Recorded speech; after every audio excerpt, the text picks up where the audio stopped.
Hi everyone, and welcome to Talk About It Tuesday. I'm super excited to have you here with me, and I'm super excited for my guest today, Margot.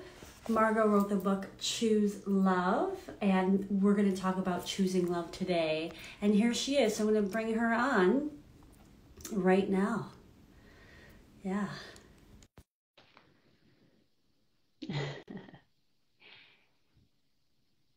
She's just jumping on now to talk about choosing love. Hey, Hi. Margot.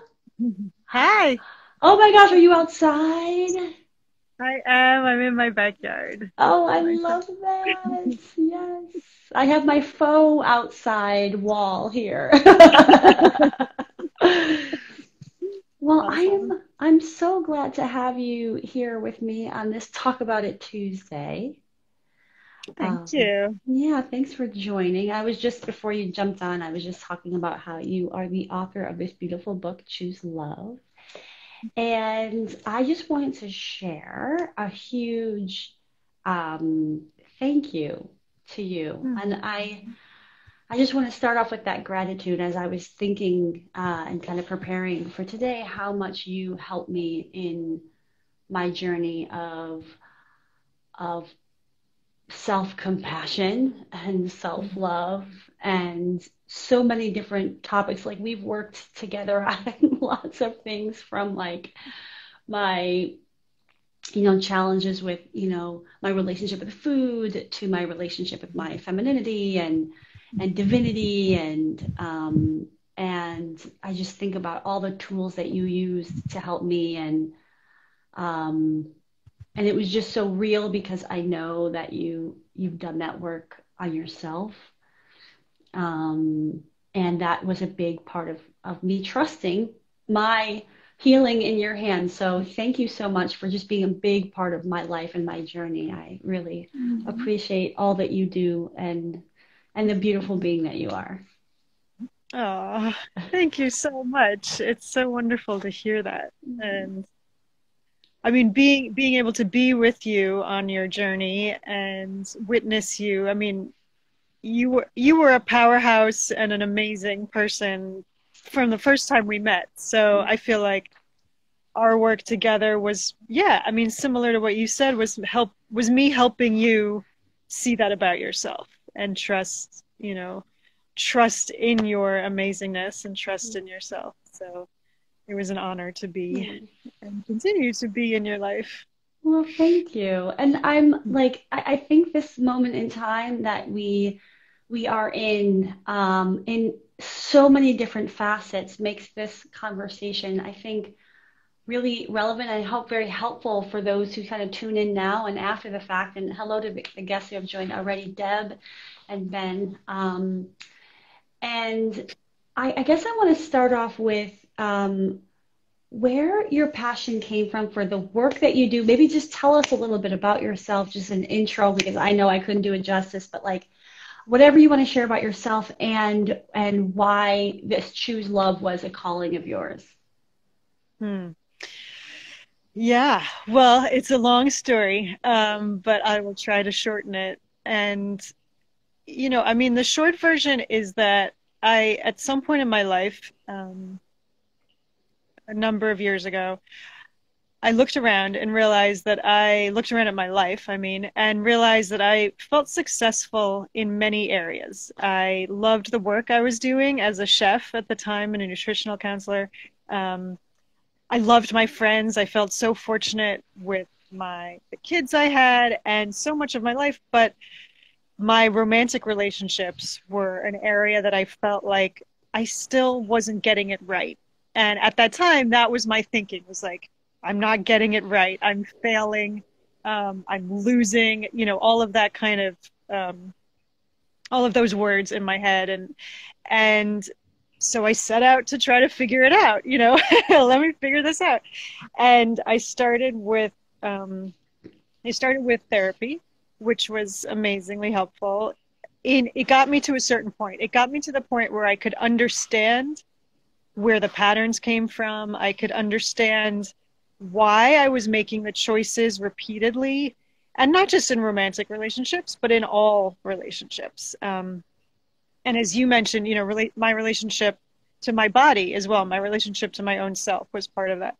And so then I was left with, okay, got it, but I don't know how to change it. I didn't have the Mm. tools to make different choices going forward and to make any real shifts in my life. So as grateful as I was for the understanding, I was in some ways even more frustrated because and feeling more like a failure Mm. and more like a loser because I was like, well, shouldn't I be able to fix this? Right? Like, and I was already by then following some people on Instagram talking about self-love, and I was like, they make it seem so easy, right? Like, why can't I just snap my fingers and like feel all that? There must be something wrong with me. Um, and so yeah, so it just in some ways deepened the problem. Mm. But there was a part of me that was like, no, no, no, there's got to be something more to this. There's got to be more that I can figure out. And so I kept reading books. I did my training to be a love, relationship, and sex coach. Um, and I started putting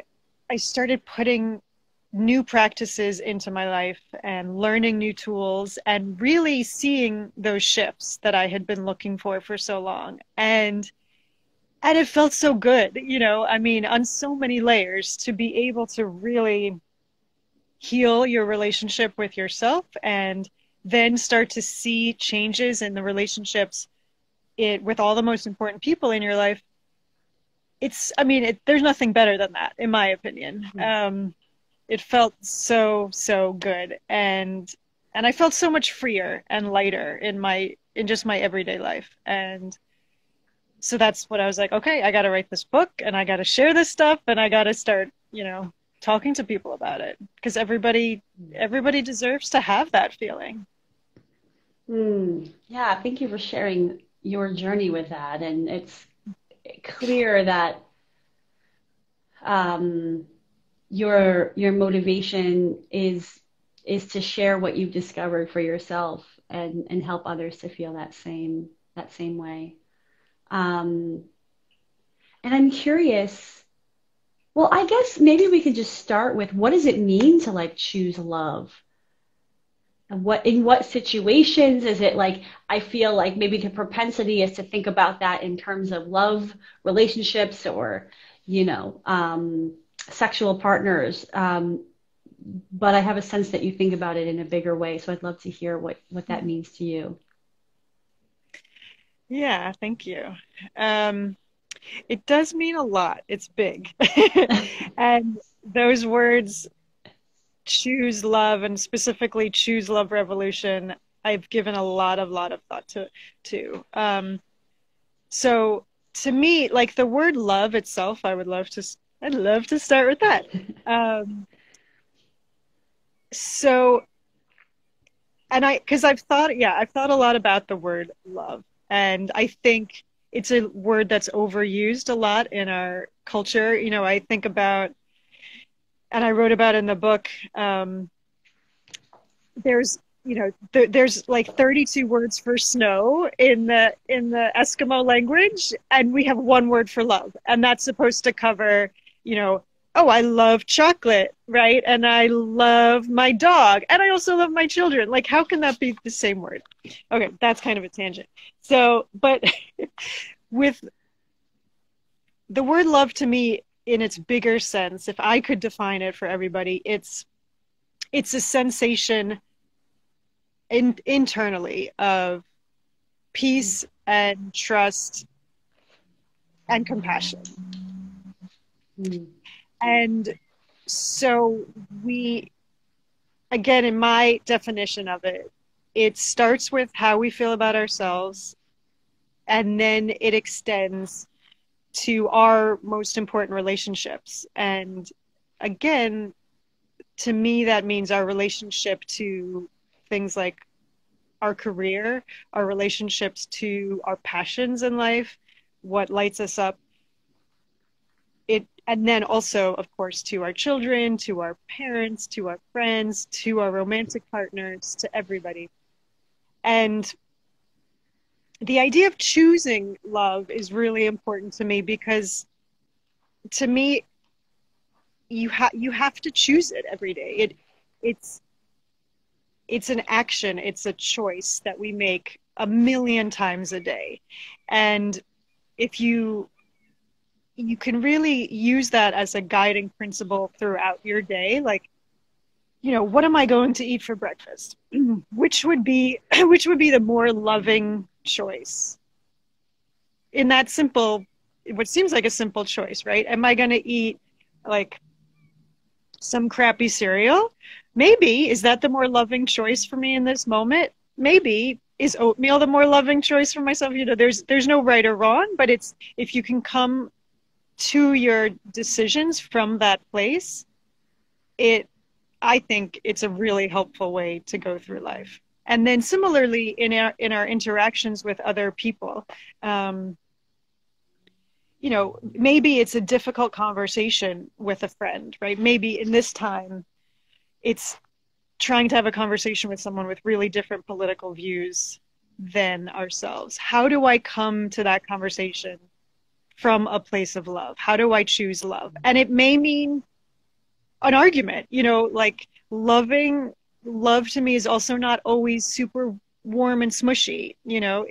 It's sometimes speaking your truth when it's scary. It's speaking up for someone who doesn't have a voice. It can be a very fierce, brave state as well. Not always just like not always nice. Love isn't always nice, in my opinion. Oh my gosh, I love that. There was like this part of me that like totally wanted to ask you, how do you choose love in this like political environment that we're in? So I love that you went there. I just have to like figure out if I should ask that question. But I love how you frame it, like the framing of what's the most loving choice as a filter, and how you talked about love can be fierce and brave and not just squishy and soft. And I'm curious,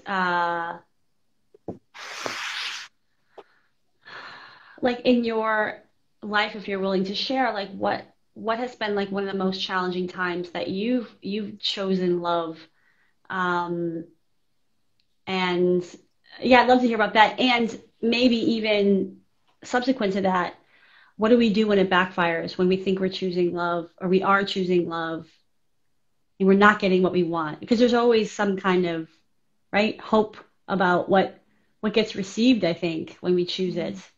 So yeah, I'd love to hear about maybe from your life when choosing love is really hard. Hmm. Good questions. There's so many times it's been hard.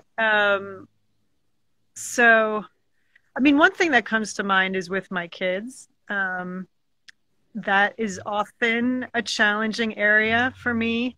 Um, and I think for a lot of parents to navigate, the responsibility we have to, for us, we're always looking to how can I like set up my kids to be strong, independent people in the future and show them love and compassion and support now. Like those two things Mm. are often difficult to challenge and balance at the same time.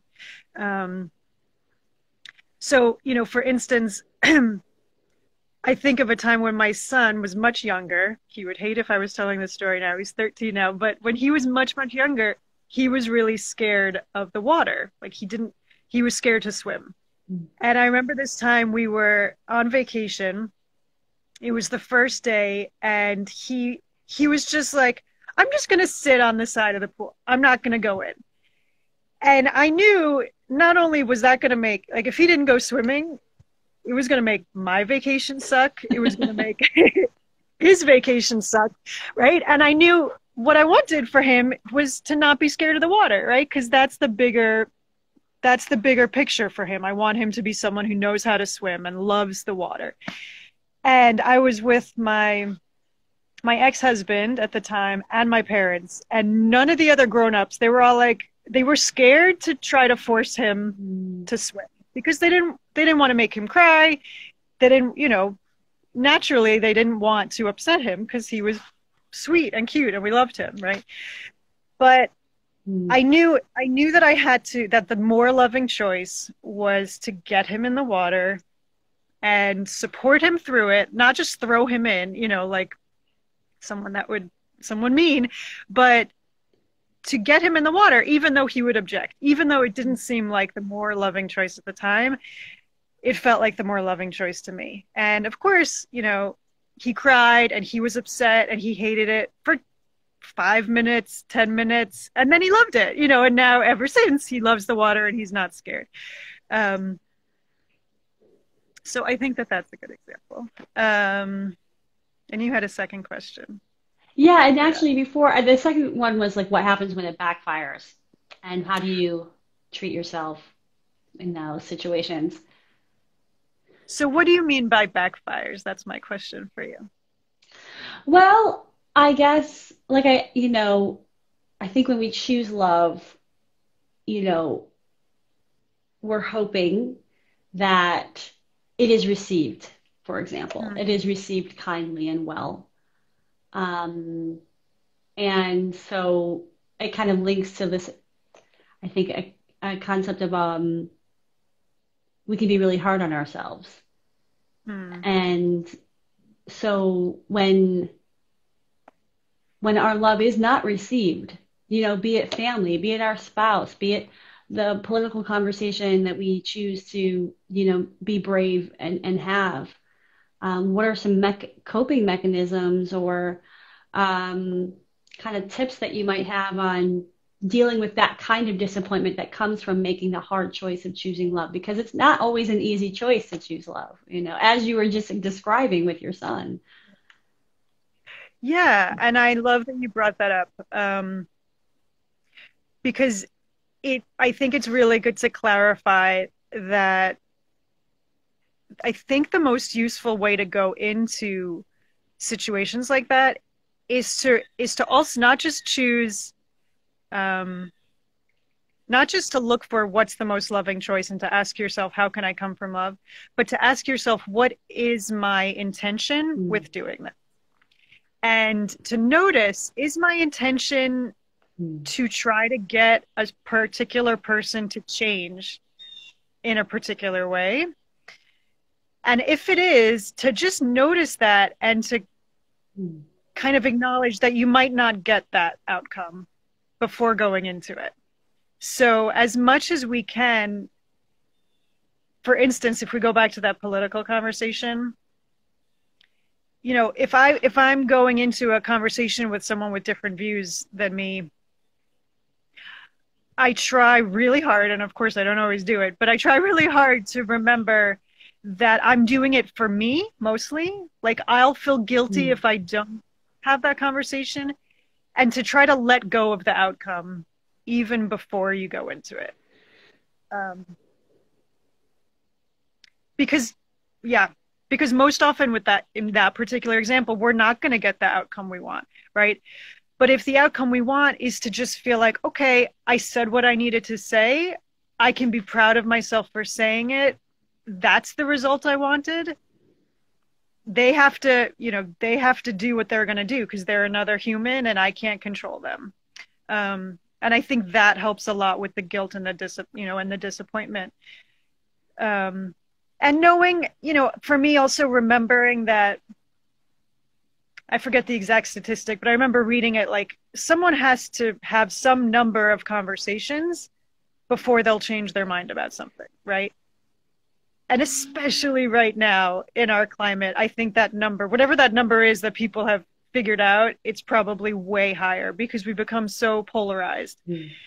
And so I think going in, kind of assuming I'm not going to change that person's mind, and they may even get mad at me for bringing it up, helps, you know, to bring you back to that place of I can love myself through it. I can be proud of myself for doing it.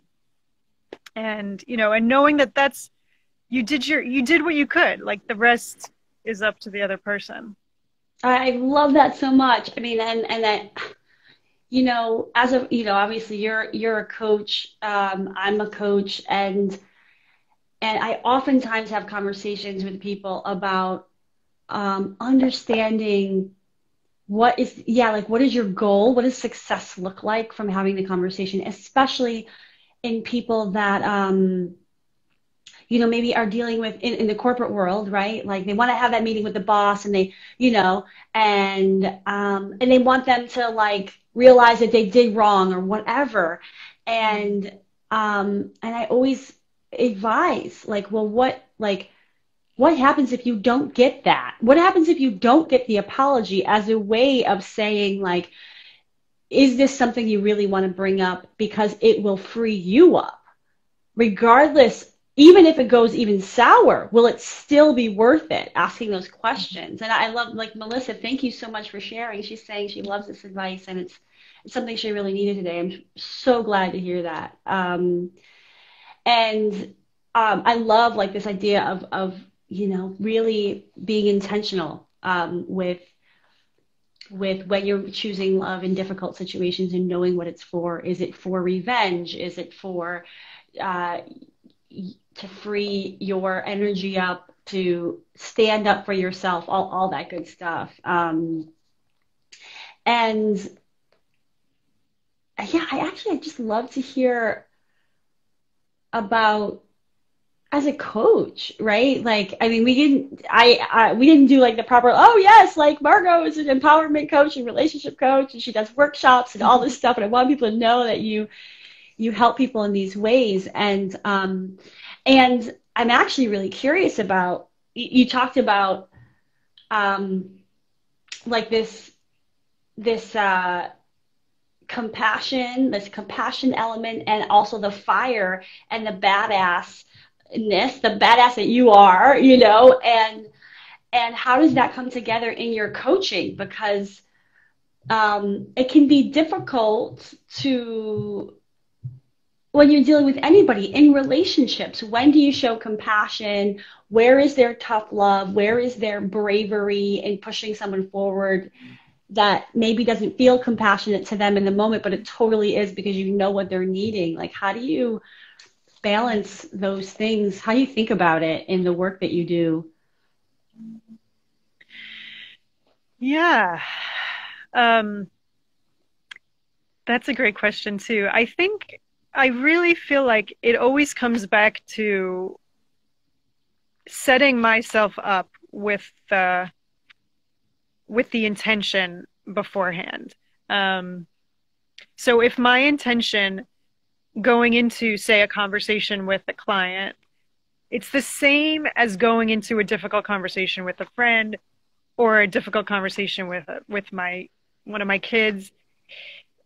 I want to set myself up to with the intention that I'm going to come with presence and awareness of who they are, and the intention of really seeing them where they are in that moment with me, and what do they need most? How can I best support them and serve them in that moment? And so if I'm in a situation and I find myself feeling like, oh, I don't know what to do, I don't know how to be, it's like a trigger to me to come back to, like, to take a few deep breaths and to kind of recenter, because I know that I'll be able to see see them, what they need, once I calm the scare, the panic. So to not go down the panic road of like, oh, I'll just say something. I'll better just say something, or they might think I'm dumb, or whatever it is that we do is that we can get into as coaches. Yeah, to always just, like, it's okay to go slow. It's okay to say to a client, I need a minute, like, to really feel into what's most important to say right now, or how I can best support you. And same again with my kids or with anybody. It's like, you can always say, I need a minute, like, I need a second, and you close your eyes and you breathe and you come back to your center and you look at them again, or you listen to them again. And then when you can always come from that place, then no matter what it is, like whether it's tough love or smushy love or, fiery love, I think, and I've gotten feedback that it always feels supportive to the other person because I'm coming from that intention. And then of course sometimes it doesn't, right? And then you apologize. Like then you get really good at apologizing. If what you're saying hits wrong or someone takes it because of whatever's happening in their life that day or in their moment and you read it wrong, which of course happens to all of us, hopefully they feel comfortable enough to share that and to say like, wow, that doesn't feel right at all, or that, that hurt my feelings or whatever it is. And then you say, I apologize and I'm sorry. And how can I do better? And then you try to learn from that because that's helpful too. Yeah, oh my gosh. I love that. Yeah, like everything that you're talking about in terms of how you approach coaching is also how you approach relationships, which is so beautiful and so intentional. And something that came up, there's a couple of things that came up for me in all of that because you just share so many wonderful nuggets. But one of them is just like asking for permission. I just got off the phone before we did this with a woman that we were talking about. She was explaining different styles of even healthcare that she's received, where she would go to one place and they would just do whatever they wanted, and another place that would ask permission each time. Is it okay if I do this? Or I'm going to do this. Are you comfortable with that? And that's such a different way also to be in a relationship. Like, I really want to have a hard conversation with you right now. Are you in a good place for that? Even. And it brings up, and Melissa talks about, recentering and grounding ourselves. And that brings up a huge topic that I wanted to ask you about, which often the clients that come to me, and I imagine that come to you as well, are in a place of a spiral, in a place of they've lost themselves, they've lost the ability to even hear their own voice for whatever reason. And you talk a little bit in your book about learning to listen to yourself. And I'd love to hear more tips and advice from you on how can people learn to do that, especially now with so much external noise and input and all that, to be able to come back to that. Yeah. Whew. It's a doozy right now, right?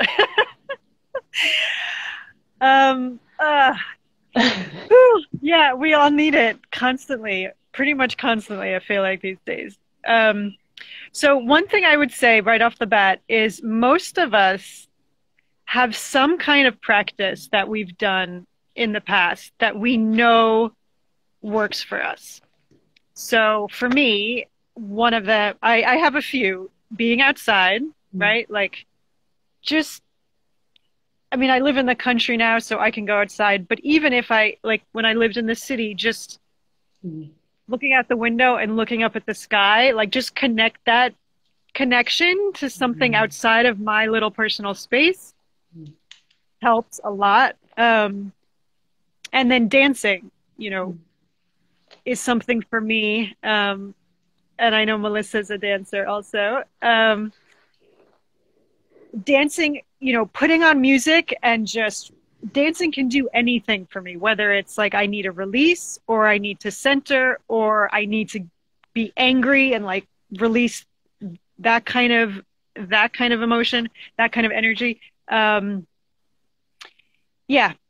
Or even like if you don't feel like you're a dancer, just putting music on and letting yourself just connect with it in whatever way. You don't have to label it dancing, right? You can just move to the music if that feels like something more accessible. So I really recommend for people to just to kind of take stock of what's in their toolbox.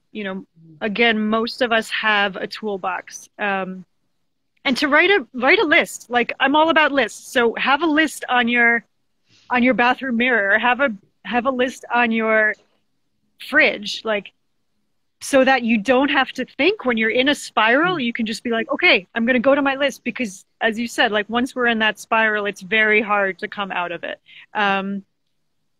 So, some other things on my list are taking a shower, like getting in water, taking a bath, something like that. Of course, meditating, just being mindful, going for a walk, anything like that. But it really has to be the practice that works for each person.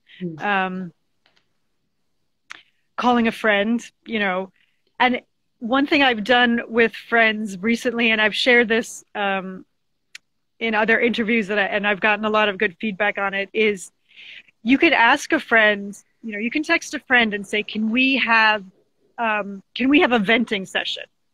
Or can we have, what was I calling it? Oh, a what the fuck session. I love it. Right? So, and I've done it with friends where you say like, okay, I'm going to set a timer for 10 minutes and then we switch. Like, so if I were to call you, right, and say, I need a what the fuck session, you'd be like, okay, 10 minutes, go. And I would just say whatever came to mind. What the fuck is up with this? And what the fuck is up with that? And what the fuck? And you just like let it all out. And you know, you don't respond. I mean, you can laugh obviously and giggle, but you're not like trying to coach me through it. You're just holding the space for me to release. I go till I'm done or until the timer's up, and then it's your turn. And then you get to spout and say what the fuck or whatever it is that needs to come out for you. And it's amazingly helpful to just have that space and be able to release in that way. And of course, you know, if you call a friend or text a friend and they say, I can't do it right now, then you respect that and you ask another friend. So I love that. I'm totally calling you for a WTF session. That's great.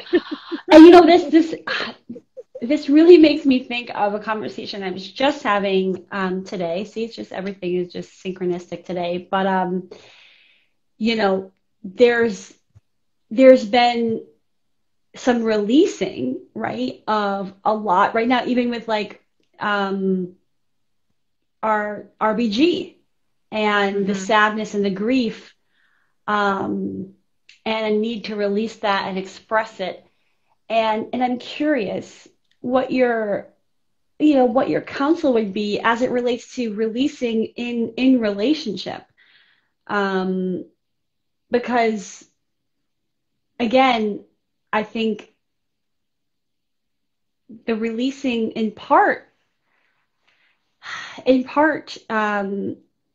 is, oh, did you lost okay, you're back.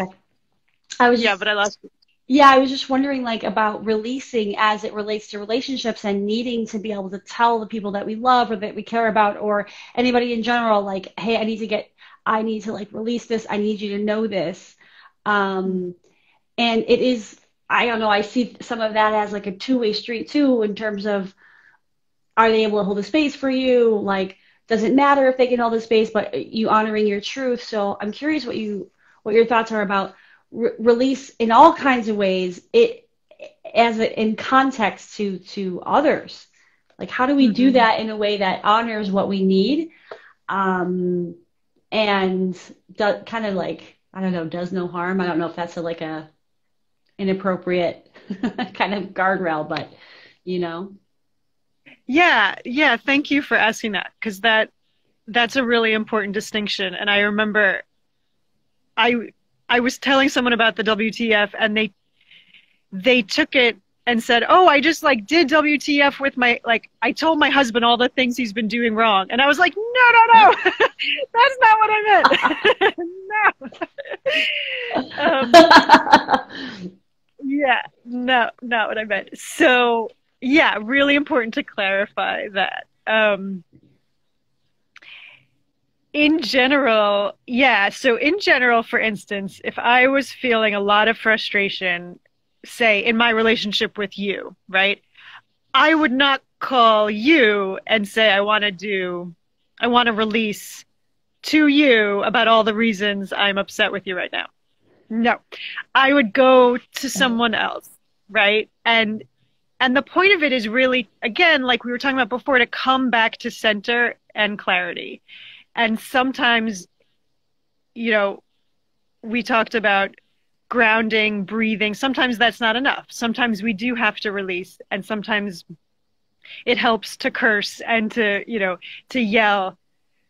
But the point is always, whatever it is, the point is always to come back to center so that we can be present and loving in our relationships and with ourselves. So it wouldn't be a good loving choice to do that with someone that we're upset with, because it'll just make it more complicated, right? So yeah, you want to pick someone neutral. And it is a great exercise, though, to do with a partner, with your husband, for instance. But you want to, you want to come into it knowing that, I assume, it will be a new idea to him, right? To have patience, to see where he's at, and to go in it like kind of baby steps. You could do it on a topic that you both know you feel similarly on, to start, right? And that's a good, like, it's, yeah, then it will feel more connected, and it can be an exercise that brings the two of you closer together rather than one that would drive a wedge, possibly. Does that make sense? Yeah, totally. Totally makes sense. It makes me think of, again, in the context of relationships, that, the word vulnerability comes up, right, in terms of relationships so much. And certainly the work of Dr. Brene Brown has, brought a lot of that to the forefront. But one of the things that I always talk about is that you also have to be very careful who you choose to be vulnerable with in relationship, because not everybody has earned your trust. And so I'm curious your thoughts on the relationship with vulnerability and relationships. And I'm curious if you've, either your coaching that you've done around this, or what does that bring up in general, those two terms, and how do we navigate that in choosing love? Because sometimes in choosing love, I think we do have to be vulnerable to put ourselves out there. But we have to be mindful about those situations. So I'd love your thoughts on that. Yeah. I think, for one, the idea of vulnerability, again, if we can, that's why I really urge and coach and encourage people to start with their relationship with themselves. Mm-hmm. And I also really like to focus, the name of the book and the name of my company is Choose Love. But to me, before you can even get to love, you have to build trust in yourself, for yourself. And one of the ways to build trust is to do scary things, right? I talk about in the book, we all know this. We've all heard the stories of people who've been in really frightening situations develop this really strong bond between them, right? I think of the guys in the mine that were trapped in the mine for so long, and they came out and they were bonded for life because they experienced something so hard and so frightening together. And I think we can take that analogy and put it on our relationship with ourselves and how we build trust and strength in ourselves. So being vulnerable is really scary. Putting yourself out there to another person, not knowing how they're going to respond. And like you said, whether it's like putting yourself out there with the hope of receiving love, or putting yourself out there with the hope of changing their mind about something, whatever it is, it's vulnerable and it's scary. But if we can look at it from the perspective of, I can hold myself through this scary experience, and no matter what happens out there, I trust myself. I'm doing that scary thing in order to build trust in myself, for myself. And then again, then you can't fail, right? Like then it's really not about what happens with the other person. It's your internal work that you're doing. Um, if you receive love back, that's a bonus. Or if the person understands what you're saying, that's a bonus. But it's not the point of it. Um, and it just takes a lot of the pressure off. It takes a lot of the intensity off of vulnerable um, conversations or vulnerable situations with other people. Um, and then it even can become fun. Then it can become like, wow, look at that cool, vulnerable thing I did. And you can feel really proud of yourself. And the more you build it, it snowballs. And so it becomes easier to do even more vulnerable, scary things. And then you can really challenge yourself, like, how vulnerable can I get? What kind of, I'm of course not like, you don't want to do unsafe things, right? Physically unsafe things, but, wow, could I say my really deep truth to this person right here, right now? What will happen? But you'll be less frightened of it the more of this work that you do, because you'll know that you survived similar situations and that you were okay and you came through it with a deeper love and deeper trust of yourself. Mm, I love that.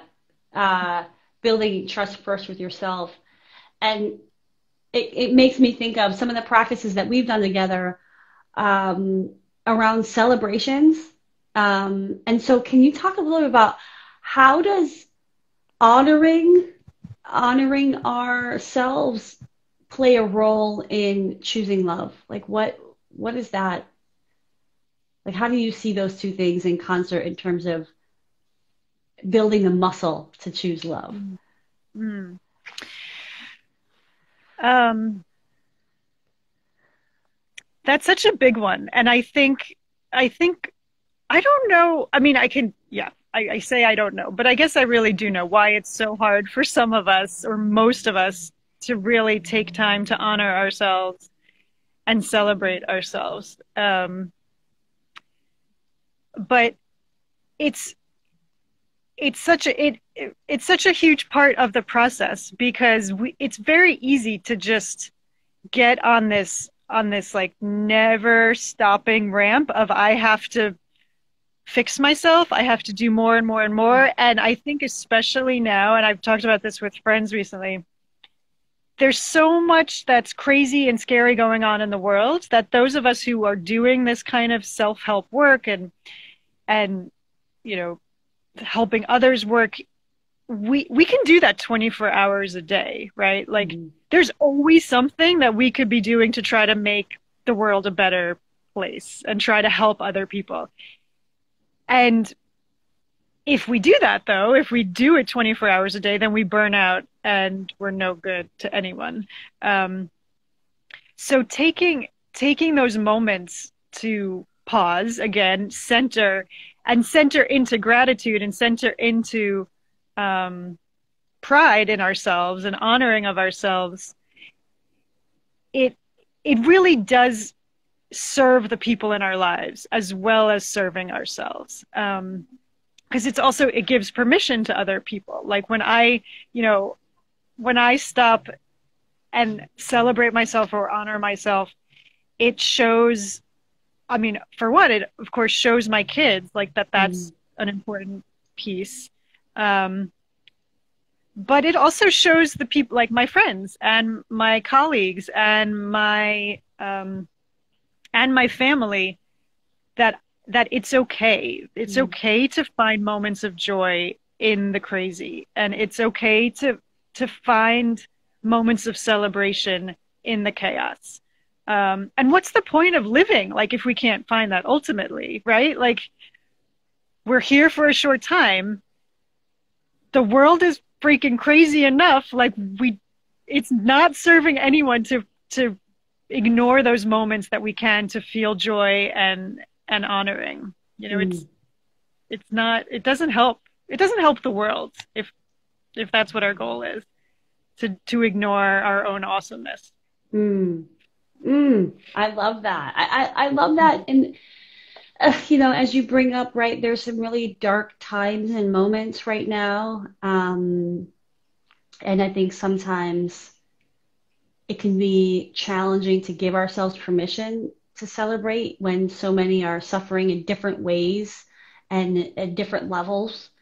Um, and to be able to bring the lightness to the dark, that whole balance of yin yang and needing both always. Yeah.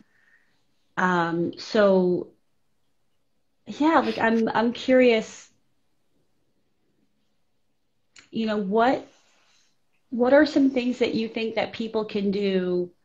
I mean, you certainly share a lot of tips, but in moments of really intense emotions of anger and things like that, what are some tips about how can we choose love in even the darkest times, the hardest? And one thing that comes to mind too is like I know a couple of friends that are going through divorce, and it's like in this moment of time, I'm like, oh my gosh, like that, wow, like on top of everything, right? Ending long time relationships.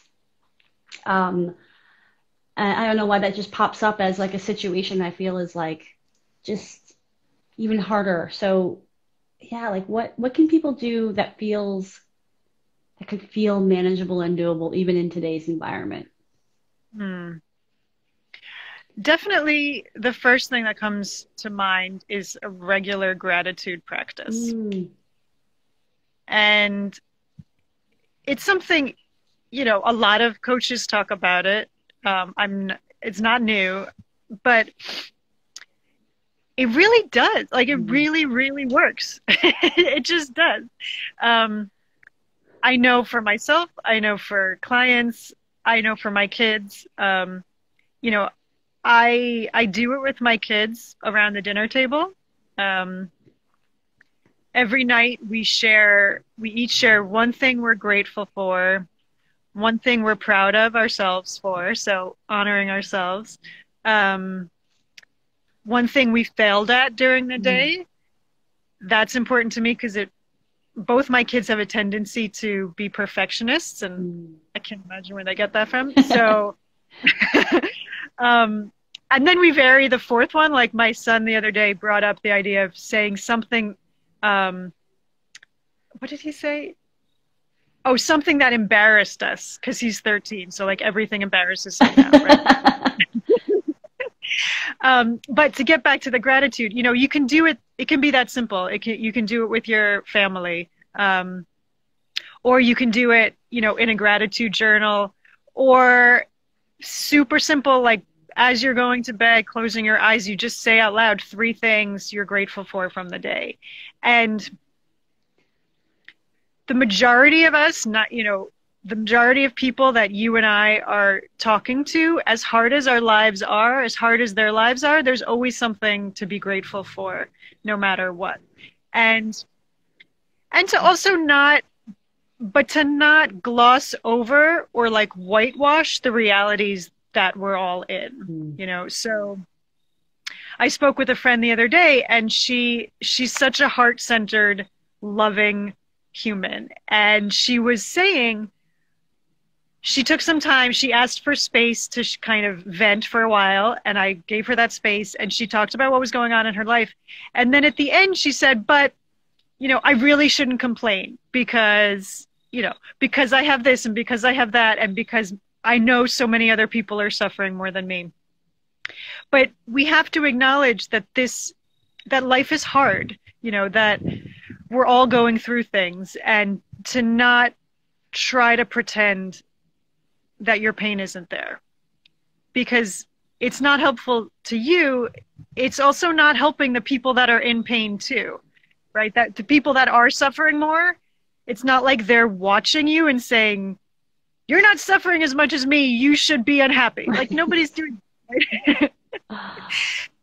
So just to kind of like come back to the logic of it, of I'm not serving anyone by pretending that I'm not in pain.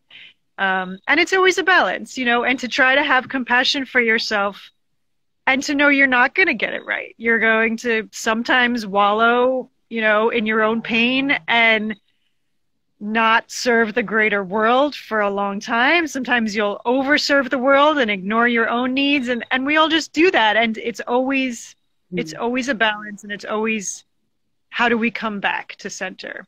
I heard a great interview last weekend, I think it was, with Reverend Angel. I don't know if you know her. She's amazing. She was being interviewed by Krista Tippett on Being, which is one of my favorite shows. And Reverend Angel said, it's not how do we stay in presence, or how do we stay in compassion? It's always how do we come back? Because for all of us, even this woman who's, meditates for 3 days or 20 days, like super, amazing woman, even for her, it's coming back. It's knowing that you can't stay there, that the world is going to pull you out of it. Life is going to pull you out of it. And to just acknowledge that that's the truth. And so the coming back, that's the practice. And that's what we're all trying to do. Oh, I love that sentiment around, well, everything you said, but this idea of, we don't have a limited supply of compassion. We can feel compassion and empathy for other people's situations who may be in even more challenging situations than us, but we can also have compassion for ourselves. Like it's not either I'm compassionate for myself or I'm compassionate for others. And I think that that's like been a huge life lesson for me. Like that I spent like the majority of my life being like, well, I'm not throwing a pity party, and I'm not going to allow myself to like feel sadness because like, look at everybody else. Like I can compare myself to, and I think there's a difference between having perspective on your life and shutting off compassion for yourself. So I love that. And, especially now because everybody's hurting. Look, first of all, everybody's always hurting, period. There's always something, but especially now in even more heightened and deep ways. And I think, can I add something to that too?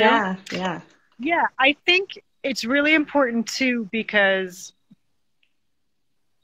when we pretend that when we don't acknowledge parts of ourselves that are in pain, I think we close ourselves off to having compassion for others who have similar.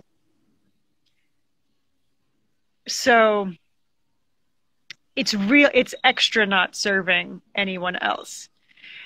And sometimes and then it also, like if we start numbing out from parts of ourselves or ignoring parts, we can also ignore parts of ourselves that are not so great, like times that we failed other people, times that we haven't stood up to racism or haven't stood up against sexism or stood up for in our truth.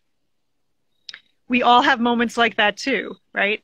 And if we think, oh, I'm okay, then we're not taking the time and the energy to acknowledge our failures also. And that's really important right now for all of us. And again, that's why, to me, it comes back to building that trust for ourselves so that we can say, oh, I really fucked that up. It doesn't mean I'm a bad person. I can still love myself and acknowledge my failures and take responsibility for the times that I fucked up. And that allows us to try to be better. When we don't acknowledge it, when we ignore it, it doesn't allow an avenue for getting better and getting more aware and more compassionate. It just shuts it all down. And then there's no growth. So that's really not serving the world either. Yeah, I mean, I'm so glad that you brought that up because one of the things that I was thinking about as you were talking about shutting off compassion for ourselves, shuts off compassion for others, and it's kind of very in sync with some of the thoughts in the book I'm reading, How to Be an Anti-Racist. So yeah, like, oh my gosh, so important for us to think about all of these things. And then we have a few minutes left, but I would love to hear more about all the things that you have going on, how you serve clients. I know you mentioned you're creating something, and we're hoping for some feedback. So let us know, how do you serve, and how do people get in touch with you, and what should they check out that you've got going on? Thank you.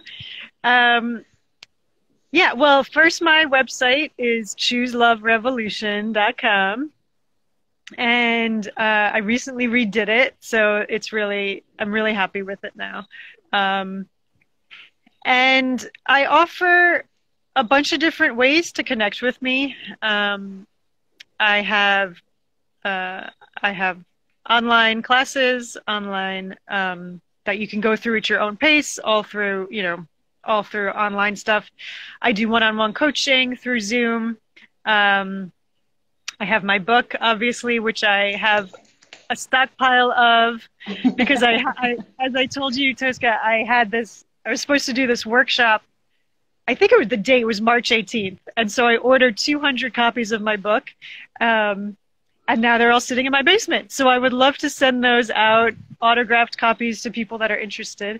Um, I also created this amazing dance club, which is one of the things that is keeping me sane and grounded right now, and has been since the beginning of the lockdown.